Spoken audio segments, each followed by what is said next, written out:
Hello and welcome to the Yes Prep Virtual College Fair. We're so excited to have you participating in this event.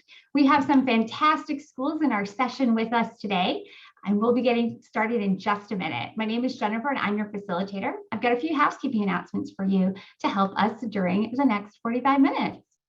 So, your camera and your microphone are off. The panelists cannot see or hear you. You can, though, use the Q&A button on your screen to type your questions to our presenters at any time.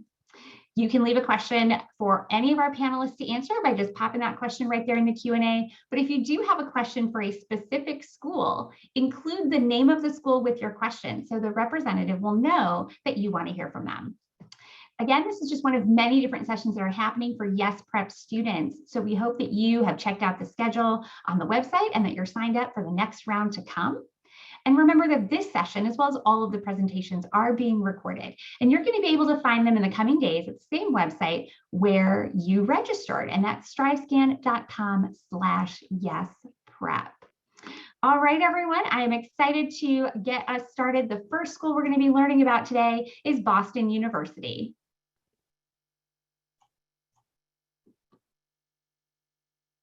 Oh, hey, Andy, you're muted.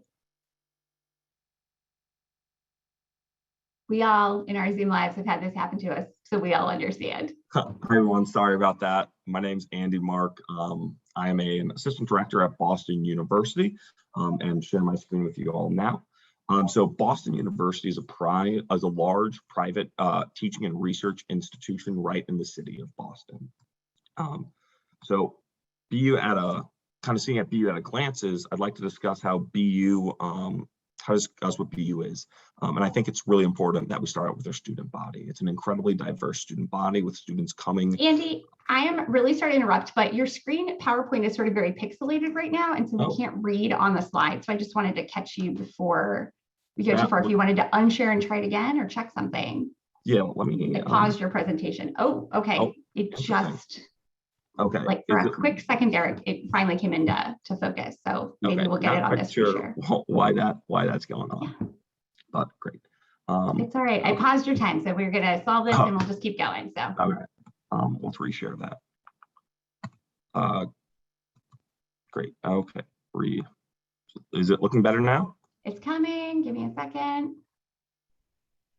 Yeah, much better, much better. There you go. Much better. Okay, great. So yeah, as I was saying, kind of Boston University, kind of at a glance, I would like to say how start out with our diverse student body, who they really come from over 130 countries and all 50 states. And we offer those students really diverse academic thought as well throughout our programs, with 10 undergraduate schools and colleges housing over 300 different majors and minors for students to take part in. And here are just some examples of some of the majors and minors that we offer at BU and really throughout the university as a whole.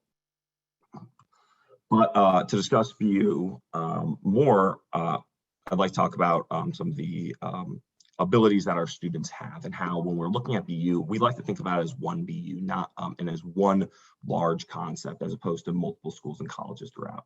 So that means that our students really have the opportunity to pursue coursework that really spans all of our schools and colleges as well. So as a BU student, you have the opportunities to pursue double degrees or dual majors and coursework spanning all of our 10 undergraduate schools and colleges. So that means it might result in a biomedical engineering student pursuing a minors in music through our College of Fine Arts, or a minor in public health through our traditionally graduate level School of Public Health. You can also be a journalist in our College of Communications, pursuing a second degree during their 4 years in biochemistry and molecular biology on the pre-med track in our College of Arts and Sciences. And while we have over 17,000 undergraduates, we are a large university. We have the resources in place to ensure that our students are kind of building connections with their professors and are able to work with their advisors one-on-one and mentors to have them along their pathways. One number I always like to point out is 70% of our classes have fewer than 30 students, and only 4% of our classes have more than 100 students in them as well. So that's something that really lets our students get to know their professors better with those smaller class sizes. And to add to that, I'd like to talk about our incredibly strong academic advising and our first year experience programs, where students learn how to use the Educational Resource Center, which offers free tutoring for many students, or our Center for Career Development, or a Newberry Center, which provides additional support for students and their families who are first generation college students, so first in their families to attend college. And our opportunities for undergraduate research as well. And you'll find an incredible amount of coursework that's built into your research. Your research is going to be in your coursework. And it will make kind of that lasting connections with your professors, really who come from all around the world, and the faculty as well. So it's kind of a great opportunity out there as well. But we do have kind of some more experiential learning, as we like to call it, BU. So that's really through our Center for Career Development, where we host over 400 employees virtually and on campus last year, who were helping students kind of find jobs and connections, find career paths that are going to be right for them. And we currently offer over 4,000 internship opportunities available across all of our schools and colleges. We're also very much a place where values global engagement and citizenship. So we do that through our over 70 study abroad programs, which span 20 countries throughout the world. And with all of the options of being BU run and operated, all of these programs have the option to do that.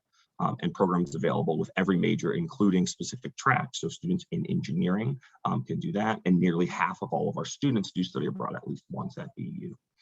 So this combines with the fact that nearly a quarter of our students are international, and therefore studying abroad in coming to BU really creates a global environment and a global campus. So when you're studying BU, and since a quarter of our international, that still means about a quarter of our alumni network is international. So we do have alumni really living throughout the world and in over 180 different countries as well. But at BU, we are a major research institution. So research is incredibly large at BU. So we are also one of the first research universities in America, becoming a research institution in 1867. And that led to a lot of professors and individuals creating some amazing stuff. Professor Alexander Graham Bell at BU invented the telephone with a research grant from our university in 1876. So that we really do have that innovation and research ties going back quite some time. And our students are able to participate as well. Our students enjoy numerous program designs to really integrate research, internships, and kind of clinical experience into their curriculum as well. And it also fosters and funds the undergraduate research experience during students' 4 years as well. So research is another thing which is incredibly large at Boston University. And then finally, the community at Boston University is another thing we have as well, which is an incredibly residential campus where students are guaranteed housing for all 4 years on campus as well. So that's just another opportunity that many of our students have and where they can come from and live in as well. So we do have some great students as well enjoying our hockey game right here, which is one of the large sports we have on campus. So for you students who are interested in that, there's a way to do that as well. And then finally, just some ways to stay a view of campus, and then finally some ways to stay. Yeah, we're hitting those 6 minutes. I know it just flies by, but be sure, attendees, to keep an eye on the chat so that you'll see Andy and the other representatives put information in there for you so you can stay connected and follow up after today for sure. All right, thank you so much for presenting on Boston University and starting us off too. It's the first one.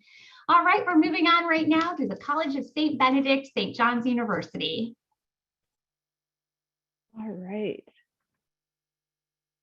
Hello, everyone. I am Paola Popoca, and I'm from the College of St Benedict, St John's University. And I'm going to provide an overview of who we are. We have a really long name. We go by CSBSJU for short, or St. Ben, St. John. So as I'm going through the presentation, if I use those shortened versions of our name, just so you know what I'm talking about. But really, So the College of St. Benedict is a college for women, and St. John's University is a college for men. However, we do operate very interchangeably. So students will take classes on both the St. Ben's and the St. John's campus, and they're located about 10 minutes apart from each other. So you're getting really that experiences of having two campuses. It makes it feel like the campus is a lot bigger than what it really is. There are about 3,500 students between both of those campuses. Like I said, some classes you'll be taking at St. Ben's, some you'll be taking at St. John's. That means you get 2 libraries, 2 athletic facilities, 4 dining halls. So really being able to use those things pretty interchangeably. One thing I forgot to mention, we're located in central Minnesota. So that's so when you come to Minnesota, you land in the Minneapolis-St. Paul area, which are the 2 largest cities in Minnesota. And then from there, it's about an hour and a half northwest from there. So a lot of areas to explore around there. This is what our campuses look like. So St. John's is right at the top. We have 6 lakes on campus. So a lot of nature exploring. You can go canoeing, kayaking, hiking. In the wintertime, ice skating on a frozen lake. All that fun stuff you can do over at St. John's. If you're not an outdoorsy person, you definitely still have the opportunity to explore other activities on our campuses.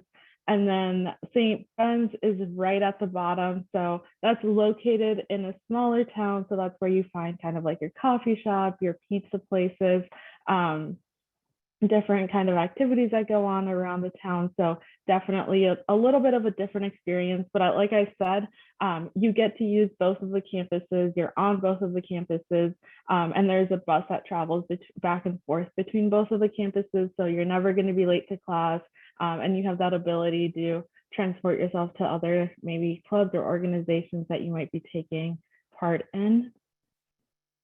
As far as our class sizes go, our average class size is about 19 students, and you're never going to be in a class of more than 36 students. So relatively small class sizes.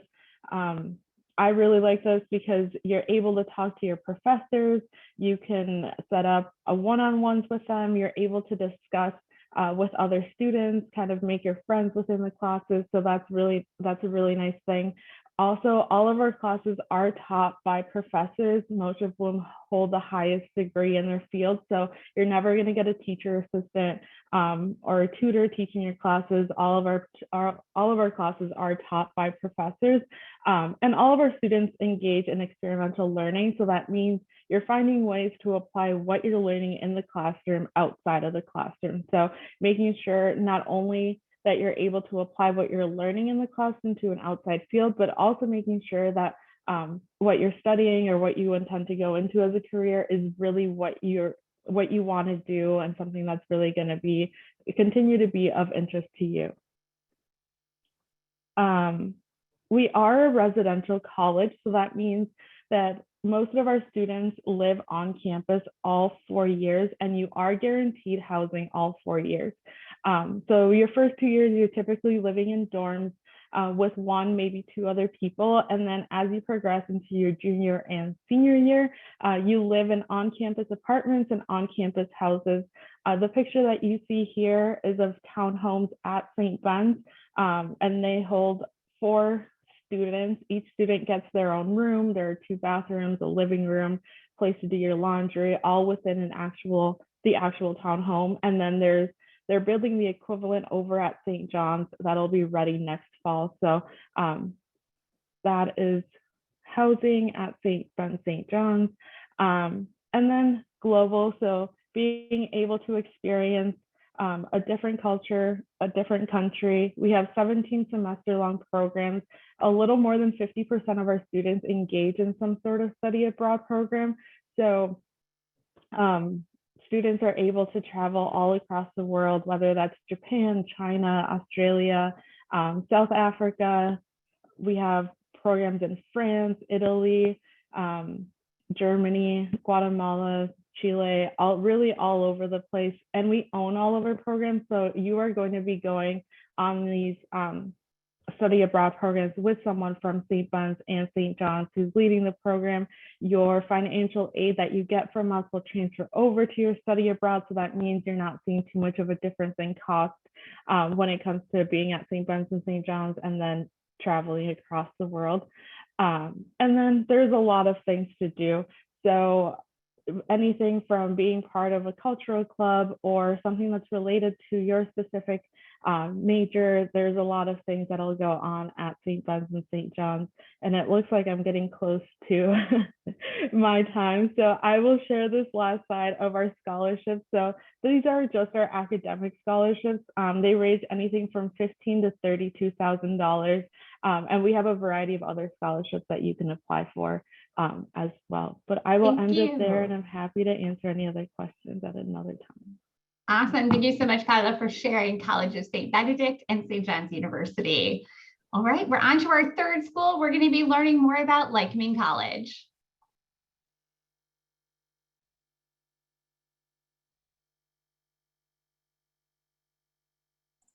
Hello, everyone. I'm Samantha Varela. I'm with Lycoming College. I will share my screen here, and we'll talk a little bit about Lycoming College. Okay. All right. So first things first, we were founded in 1812, and we're among one of the 50th oldest colleges.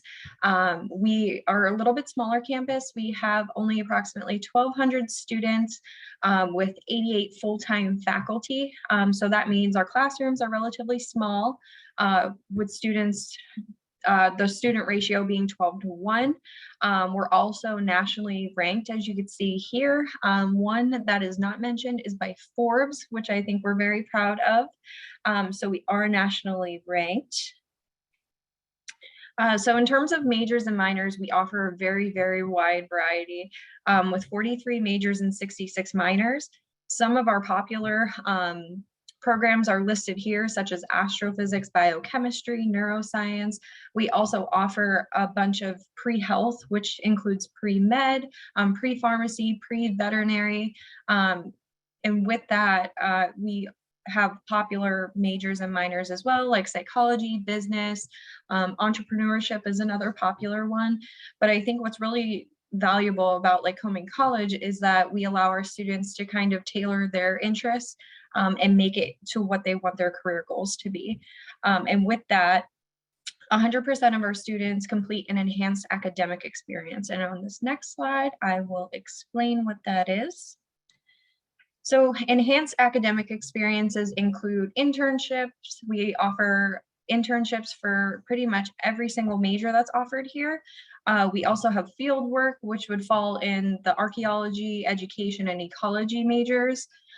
We have a bunch of different research opportunities. Each professor here allows their students to kind of collaborate with them and work with them on research, as well as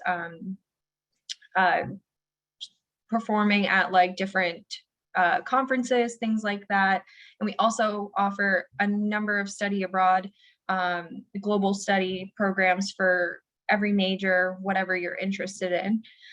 The Center for Enhanced Academic Experiences is a place where you will get a career advisor. So when you come to Lycoming, you will get 2 advisors, one being career and one being academic. The career advisors are there to help you to kind of navigate you through your time here at Lycoming and get you to your ultimate career goal, which I think is really nice and very valuable. In terms of student life, there's a ton of things to do on campus. We have 80+ student-run organizations, which range from athletic, musical, the arts, any academic clubs, and Greek life.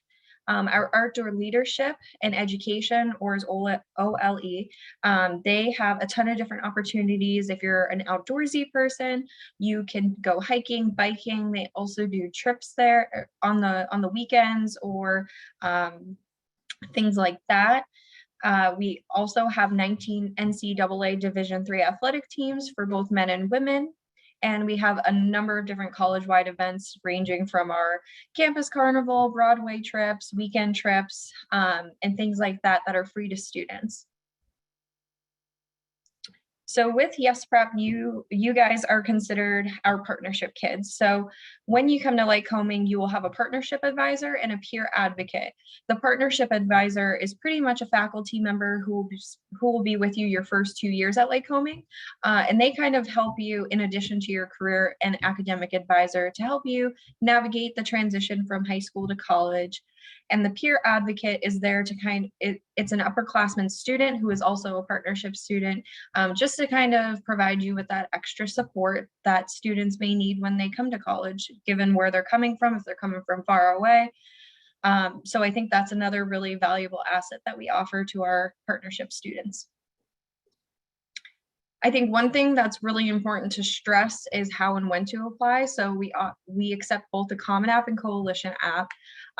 Both are free to all students, and our priority deadline for our partnership students is December 1st. With that being said, when partnership students come in, we do meet full need to cost and cover that. Also with merit-based scholarships we have to offer, which range from $18,000 to $32,000. So we are full need to cost. And in terms of application materials, we'll need the Common App or Coalition app, your SAT, ACT scores, official transcripts, one letter of recommendation from a teacher or a school counselor. So that's what we'll need for when applying. And if you guys have any other questions, you could feel free to put them in the Q&A, and I will also put our inquiry in the chat here. If you guys want more information, want to schedule a virtual visit, anything like that, please feel free to reach out. Okay. Wonderful. Thank you so much, Samantha, for sharing Lycoming with all of us. All right, we've heard from 3 great schools. We have 3 more to go. So just a reminder for all of our attendees, we are getting some great questions in the Q&A, which is awesome. Remember too, this is just a sneak peek at each of these schools. 6 minutes flies by. So definitely, not just putting questions in the Q&A, but definitely get the contact information from the chat so that you can follow up more after today's sessions and to gain more knowledge and ask even more specific questions about what you're looking for in a school.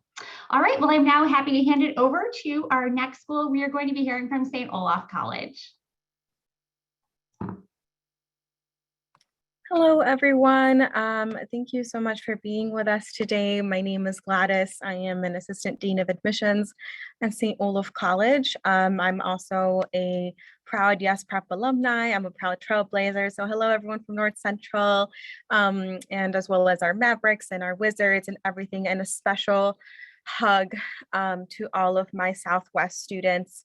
I hope your community is healing and just staying strong and united. So I just send a special hug your way. Yeah, I hope you're having a good Thursday. But without further ado, I want to share a little bit about St. Olaf College. So we are a small private liberal arts institution in Northfield, Minnesota. So that is southern part of the state, right? We're a couple hours away from St. John's.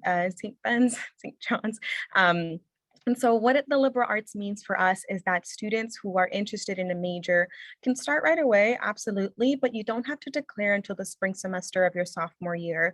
So as you can see, we are fairly small. We have about 3,000 students, 12-to-1 student to faculty ratio. So if there's one thing you should remember about my presentation today, and I'll continue touching on this, is that we're a really relationship-driven institution. So we love to get to know our students. That starts with admissions, of course, but it continues on with your professors and your peers. In terms of, the kind of academic experience that you can have, you heard me mention the liberal arts. About 1/3 of your classes across your 4 years will be of your major. So if you want a double major or you want to have a concentration, which is our version of a minor, you can absolutely do that. We, among our, schools of our size in our region, we are the #1 school to send students abroad. And all that means is that for the last probably about 10 years or so, we send the greatest amount of students abroad. So about 75% of our students choose to study off campus or abroad. So if you want to stay within the United States, you absolutely can do that. No worries there. The awesome thing about our study abroad program is that it has the same flexibility as your academic experience on the Hill. So if you want to choose a program based on a country or a language, you can totally do that. You don't have to choose it for your academic area. For us, if for any financial aid that you might receive, that transfers directly to semester and year-long programs. So we do try to make sure that the cost is about the same to study on or off campus. You see music listed there, right? So a large portion of our students are involved in it. Not all of them are majors, only about a third of that third are actually majoring in music. On that note, for music and nursing are the only two majors that students can apply to as an incoming student. So as a current senior, right?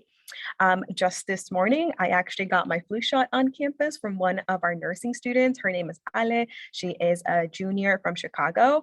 And so I was just super excited. I was like, I've been waiting for this the whole week.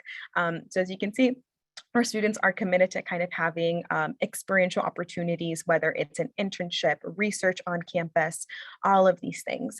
The beautiful thing about being a small liberal arts college is that any research opportunities that our professors have, they're just for you, right? We're not a university where you're having to compete with graduate students for these positions. So one of those benefits of kind of leaning small. When thinking about our campus community, we are very residential. So our students love to live and learn on campus and be here with their peers. We have one central dining hall where students get to do all sorts of shenanigans. They either build a tower of cups from the first floor to the second floor. That really did happen. Or our students take our cafeteria trays and they go traying. So that's one of our campus traditions. Over the winter, they will take our plastic trays and slide down the hills. Instead of sledding, they call it traying. We have about 233 student organizations for a small campus. I think that's pretty great. So we have multicultural organizations, academic-based ones, interest ones. I think there was a Chef Boyardee club once, not sure what they did. But essentially our students like to have fun right on the Hill. Oli the lion is our mascot. Sorry, so all of our students are Olis, but Oli the lion sends us an email every single week, typically on Thursdays, letting us know what fun activities are going on campus. So last week for homecoming, we had a student dance in our indoor ice rink. We have block parties at the beginning of the school year, spring festival, on and on. We are a D3 school, so our students can either be, participate in varsity athletics, club, or intramural, which is just kind of that fun peer-to-peer competition, right, with friends, most casually. When thinking about our admissions process and all of those pieces, right, we have 4 different application rounds. We accept the Common or the Coalition app. Definitely contact me if you have more questions about the admissions process. But what I want to touch on is that we are a school who's committed to meeting 100% of financial aid. And this applies, of course, to you all as our impact students, but just to all of our applicants as a whole. So what that means is that we take the overall ticket price, which is about $67, and it's a really scary ticket price. I fully understand that. But we take whatever balance the FAFSA or the CSS profile say, hey, this is what a family can contribute. So let's say it's $3,000. We subtract that, and then that balance is what we're committed to meeting. So that's all that means for us. But as you can see, a pretty large majority of our students receive a grant or scholarship, 98%, and then a large majority also receive need-based financial aid. So reach out with further questions. The last thing, if I can find my mouse, there it is. I'll just say, a lot of our students who are interested in opportunities, like I said, can do it while they're in college, but the Career Center will be the people who make sure you're a part of this 97% and making sure you're prepared for after St. Olaf. So thank you all so much for your time today. Take down my contact info, and I look forward to chatting with you. So thank you. Great. Thank you so much, Gladys, for sharing St. Olaf with us today. All right, we're moving on to the University of Rochester. Hi, everyone. Thanks so much for being here. My name's Caroline Hansberger. I'm from the University of Rochester Admission Office, and I'm just going to tell you a little bit about Rochester and hopefully give you a better sense of who we are. So this is the University of Rochester. We are a 4-year private university, and we have students who are attending Rochester from all 50 states and international countries as well. And so it makes for a very global community, which we really take pride in. So Rochester, we're located in Rochester, New York, of course. Rochester is more on the western side of New York State, not as close to New York City as a lot of students might think. We are close to Toronto, Canada, which hopefully you can access at some point when the borders do open. But we do have a lot of students that go into Boston and New York City on trips on weekends and such. But we also have a very beautiful area near our own campus, the Finger Lakes region of Rochester. So I think the campus is in a very good spot and really very welcoming environment for students. I'll show you here a better sense of where the campus is located. You can see the River Campus, which is our main campus, is more in its own little section, and the downtown Rochester area is separate from Rochester. So you have the city life, but you also have your own campus environment, which I think a lot of students really appreciate. We have about 6,000 students on our campus at Rochester, and so it's a very comfortable size for students. And most students do live on campus for all 4 years. And housing is also guaranteed for 4 years as well. The River Campus is home to the School of Arts, Science, and Engineering.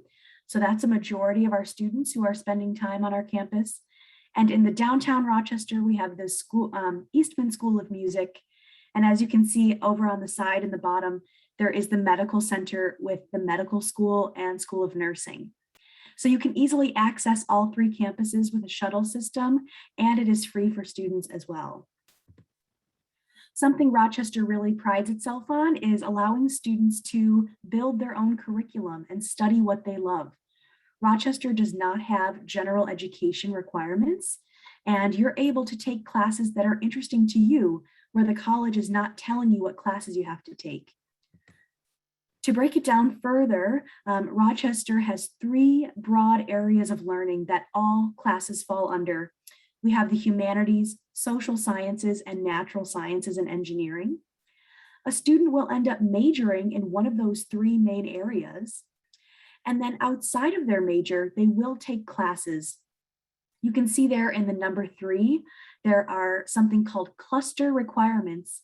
So outside of a student's major, they focus in 2 cluster areas. So clusters are sets of 3 thematically related courses that you take outside of your major. The only actual required course for Rochester is our required writing course. Every student has to take a writing course, so you don't have to worry about taking other courses. It's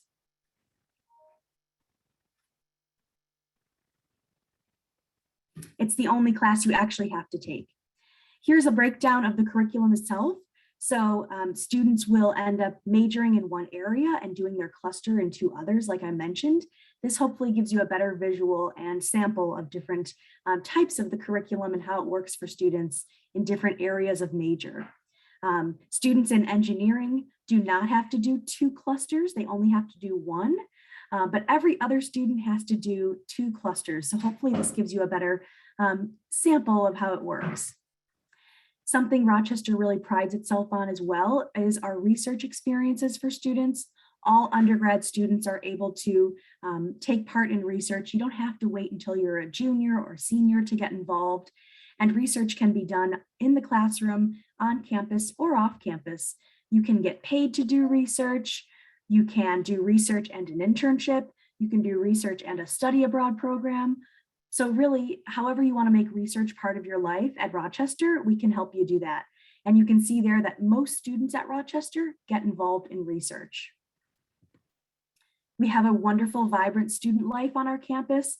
That's something I personally love about our students at Rochester is the active campus community. You can see again that most students live on campus for all 4 years. We have Division III athletics, as well as club sports and intramural sports. We also have some wonderful student organizations, over 300 for students to choose from and join. So you can really find something that you're passionate about on Rochester's campus. And I think the Rochester students do a very good job balancing their academics and their extracurricular experiences. And so it really makes for a wonderful, fun campus community. So feel free, if you would like to reach out to me and contact me about more information. You are welcome to reach out to either the admission office or myself, Caroline. You can email me with questions. Something I do want to mention is that we also have virtual information sessions, virtual workshops, also virtual interviewing. That's a part of our application process.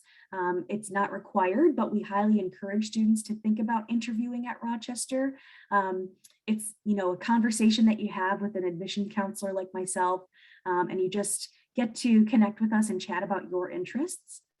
A couple other things I just wanted to mention as well is to remember that Rochester is a partner school, an impact partner school. So we encourage all students to apply to Rochester. We offer merit scholarships to all applicants if we see fit for your application. You do not have to submit additional information for a merit scholarship. And we also are committed. Yes. We're hitting the end of your 6 minutes. So I know the time Okay. just flies. So I have to wrap up and make sure we get your information in the chat for everyone too, so they can follow up. Sure thing. Yeah, so my contact info is there, but I'll put it in the chat as well. But I appreciate everyone's time. Thank you. Thank you so much for presenting on the University of Rochester. All right, we're off to our 6th school, and we are next going to be hearing from Bates College. Hi, folks. My name is Caroline Berlin. I'm a Senior Assistant Dean of Admission at Bates College, and let me go ahead and share my screen and present. Awesome. Thank you so much for joining us. So Bates College, if you're not familiar, is a traditional small liberal arts college.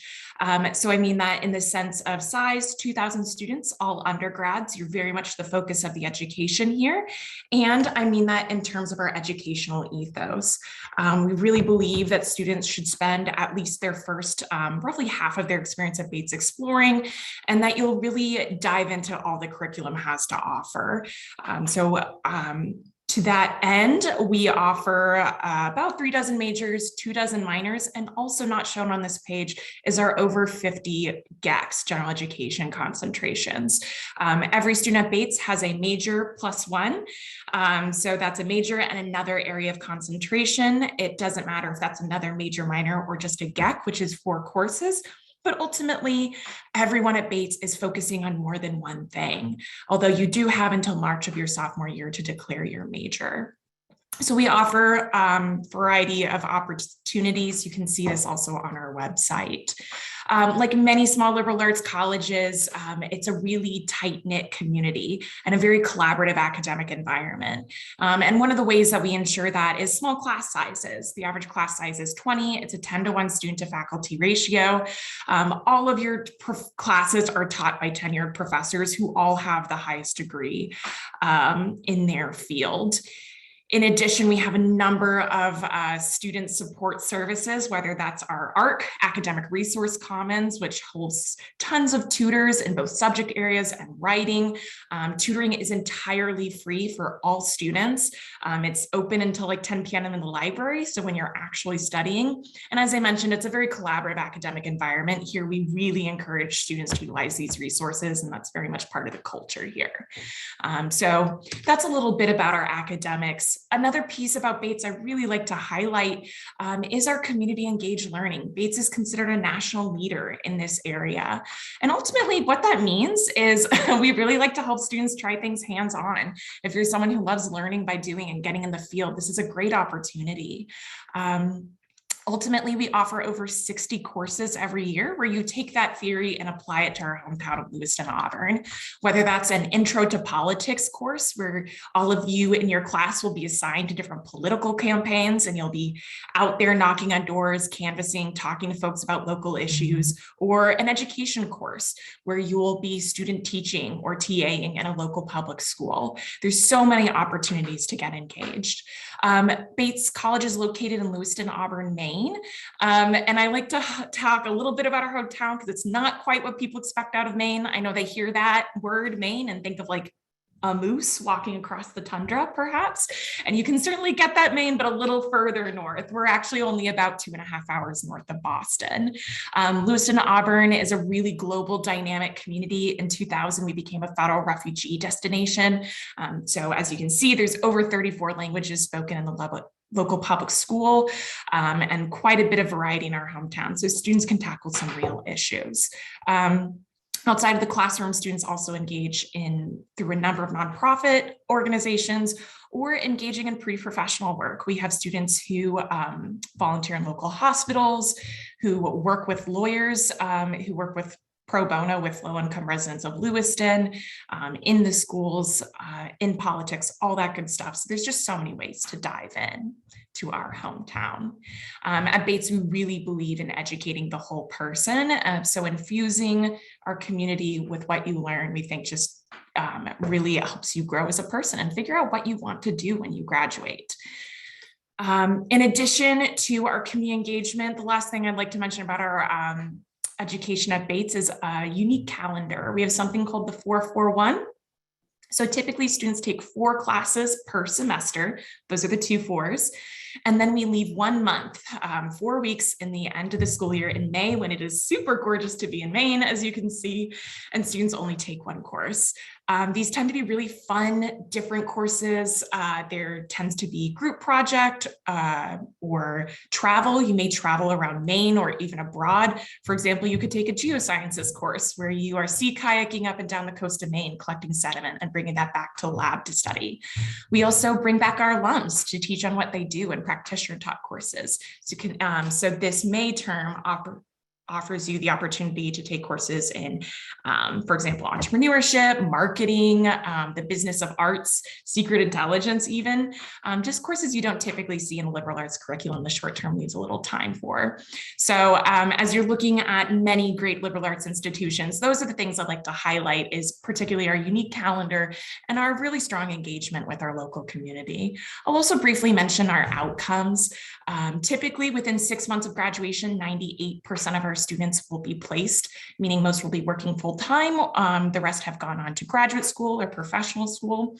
Even during the pandemic in the class of 2020, 92% of our students were placed.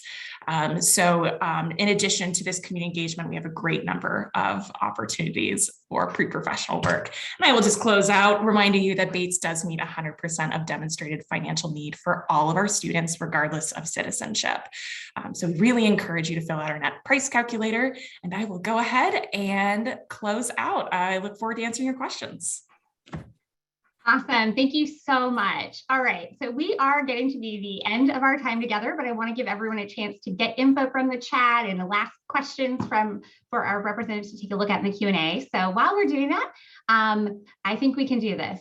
Panelists, I think we can do it. I would love to invite you each back on camera to answer a quick question. Give your best quick top tip of advice for these students that are going through the college search process, because you are the pros and you know all the best info. We're going to go in the exact same order. So we'll start with Boston University, work our way down to Bates. When the person ahead of you finishes, just turn on your mic and give your tip quickly.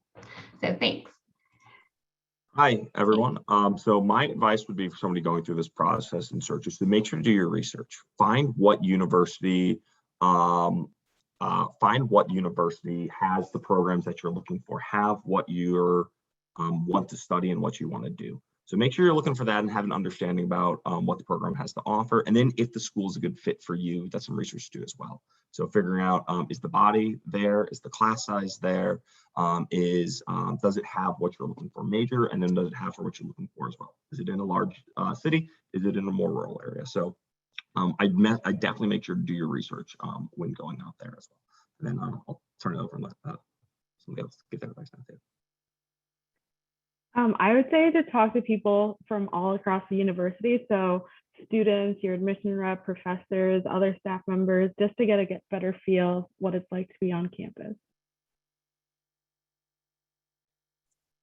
I think kind of going off that, I think one piece of advice that I would give in addition to like research is contact your admissions counselor, get as much information as possible, because you know we're always here to help you and answer any questions that you might have. I might just bundle the last two and just say, if you don't know how to connect with people from other departments or current students or professors, that's what we do. That's what we are happy to help you with. The joy of my job is getting to talk with students, text students, call students, whatever works for you, works for me is what I typically say. So yeah, tap into us that literally we get paid to talk to you. So know that that is why we take the time to do this. So good luck. I would say to remember to be yourself in your application process. Put your best self out there. Tell us all the wonderful things about you. Don't feel shy about putting things on your Common App or in your extracurriculars and that sort of thing, because we want to know all of those pieces about you just to get a good sense of who you are as a whole person. So don't be afraid to put all that info out there for us. I guess adding to that, my advice is make sure you're doing this for you. Every decision that you make, you should be the person you're considering the most. Don't do this for your parents. Don't do this for your teachers or what US News is telling you. This is one of the first major decisions you're going to make as a young adult. So just make sure that you're in the driver's seat in this process. These are like all of my favorite top tips. So amazing job, everyone. I hope that for the students, this really helps to show you, kind of going off what Gladys said, admissions counselors love to answer questions. They're approachable, real people. They're not just off in an office reading an application and you shouldn't bother them. No, that's what they are all here for. You saw all those heads nodding. So I hope today just shows you they're real people who really love what they do. They're super passionate about helping students and families in this process. So no question is too big or too small. Just ask. All right, well, thank you to all of our presenters for being here, for presenting not just the facts and figures, but the energy and excitement you have for your students' experiences in and out of the classroom. For everyone watching, whether live or on video, we hope that you are intrigued to check out more about each of these schools after today. And maybe you've opened your eyes to a new opportunity or 6 of schools that you want to check out and consider for your future college decision process. Here's the housekeeping. When you close your window, there'll be a 5-question, I don't know why I said 6, 5-question survey. It's really short and fast. We'd appreciate any feedback. We hope that you'll sign up and join us for our next and last round of Yes Prep sessions this morning. You can still do that at stryscan.com/yesprep. And this session and all the session recordings will be posted in the coming days for you to watch again, share with friends, or watch other presentations to learn about new schools. Thanks again for taking the time out of your day, everyone, and have a wonderful, wonderful rest of the week. Bye.